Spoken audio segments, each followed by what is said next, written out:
This is my therapy dog, Maximus. No, he's not officially my therapy dog.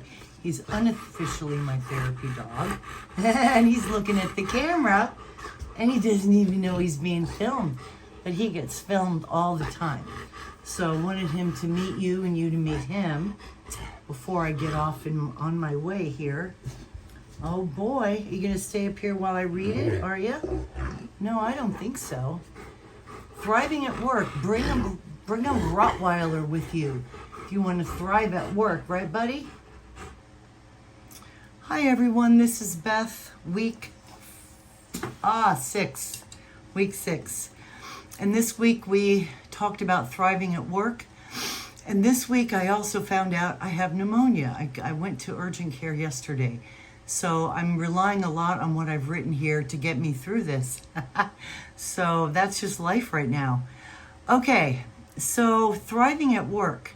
Why do we care about this anyway?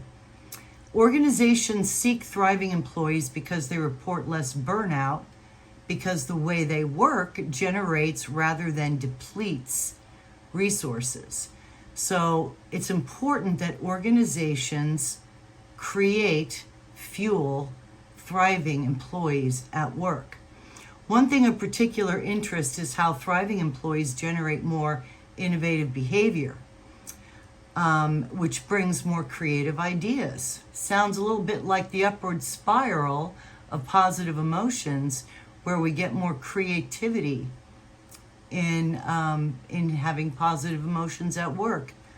Now, the book I'm referring to by Jane Dutton and Gretchen Spreitzer mentions ways employees can enhance their own thriving, which includes crafting their work to be more meaningful, looking for opportunities to innovate, investing in relationships that energize, and taking care of their health through energy management.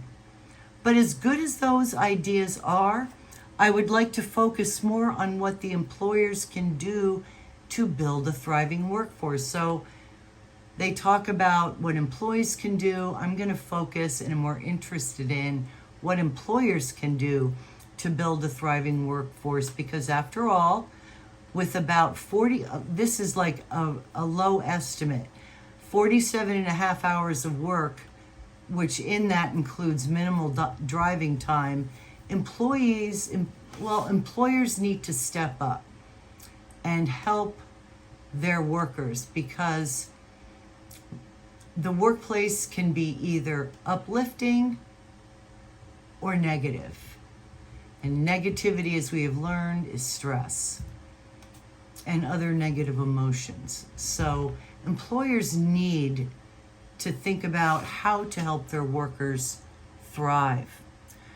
I'd like to intersect our book reading to the article by Gretchen Spreitzer and Christine Porath, which added a bit more information on the topic of thriving, including describing thriving as a workforce that is not just satisfied and productive, but also engaged in creating the future.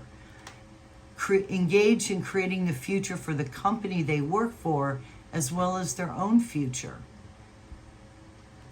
It goes on to say that thriving employees have a bit of an edge. They are highly energized, but they know how to avoid burnout. They define thriving as having two components. The first being vitality, which is the sense of being alive, passionate, and excited. But interestingly to me is that it says that companies generate vitality by giving people the sense that what they do daily makes a difference. The second component, this article states, is learning as part of vitality. This is growth that comes from gaining new knowledge and skills. People who are developing their abilities are likely to believe in their potential for future growth. Back to the book and the article, it shares ways employers can help usher in a more thriving workforce. Here's idea number 1 for employers concerning building a thriving workforce. Let's say you as an employee, how would you like to know more about how your work fits in with your company's mission and strategy. It's been tested and proved that employees who know about a company's business plan or strategy, competitors in the industry, develop stronger feelings of thriving at work. It energizes employees with a sense that they are learning, growing, and developing. So my first question to you is, did you ever work for a company that fit in with your company's mission and strategy? If yes, please describe. If no, please state if you felt drained or other negative emotions as a result of not being tied in to the mission and strategy of the company.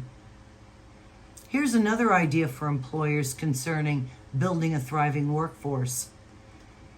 How about the decision-making ability you have at work? It boils down to the autonomy you'd have, which may fuel your vitality and growth. Employees given the freedom to figure things out the best way they can, wherever possible, have been shown to thrive. Also, look how it sparks learning, which in and of itself is thriving. So by figuring things out, you're learning, and that in itself, the learning, is thriving. So this is a double win. I worked for the Container Store back in the day. This was in southern San Diego. I helped open one up, and one thing that they believe, and they won awards back then for customer service and for a great place to work. And one of the things they allowed us to do, whatever position, was to make some decisions.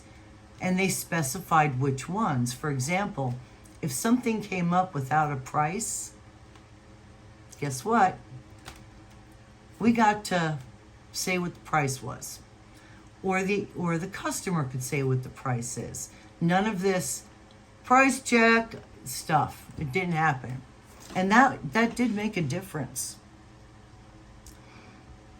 I just scrolled. There we go. We're going to move that. Okay. That is autonomy. Autonomy at work. Another idea for employers concerning building a thriving workforce is, would you prefer working in a civil or uncivil work environment? That's a no-brainer, right? Rude and disrespectful behaviors of coworkers or customers who put others down or demean people for mistakes impedes thriving. Putting customers aside, as that is an entirely different scope for solving incivility. We can focus on how incivility affects workers when their very own supervisors, co-workers, and even upper management can impede thriving. Leaders should set norms about what behaviors are acceptable and call out those that aren't acceptable. In my experience, simple standards laid out and modeled by executive staff is all it takes. You've heard the expression, it starts at the top. Well, in this case, civility definitely starts at the top with examples and describing to lower level staff how to behave in a civil, respectful manner. Supervisors and managers would say, this is the right way to behave, this is the wrong way to behave. I want unity on our team. I don't want anybody pushed out. If you have an issue, come see me. My door's always open. Throwing someone under the bus, especially by a supervisor or higher level manager, can be the worst example of incivility. And here comes my second question. My second question to you: have you ever been thrown under the bus at work or experienced rude and disrespectful behavior and disrespectful talk by a fellow employee? If so, please talk about this experience. And finally, another idea for employers concerning building a thriving workforce: would it help you to have performance feedback on a regular basis? Sure, this creates opportunities for learning. It brings a feeling of competence because it helps employees thrive when they know where they stand in terms of their skills, competencies, and performance. It helps workers become energized to seek their full potential. Regular feedback rather than spur of the moment feedback because the worker did something wrong is a more supportive stance by managers. From my own research and study, I learned that it inhibits job discrepancy. And so what that means is when you have job discrepancy, your position description or your expectations that you got when you came in the door and got the job is what you're supposed to do, but yet over here you're being asked to do a lot of other things that aren't in the cards for you. I mean, they're just not there. They're not written anywhere. They're just extra duties. And that job discrepancy does affect a worker's thriving. It's very stressful, and that's been proven. So, and fitting with all I just talked about is another article we had in this week's read called It's the Little Things That Matter. And very briefly, this article illustrated results from a study on the benefits of work-related strategies and micro breaks. I love micro in everything. Micro breaks. In essence, these types of breaks were short but effective. Micro breaks were non-work related but done at work. And the work-related strategies were short but work-related. Interesting results that tie into how employers can encourage thriving at work. So these little micro breaks were things like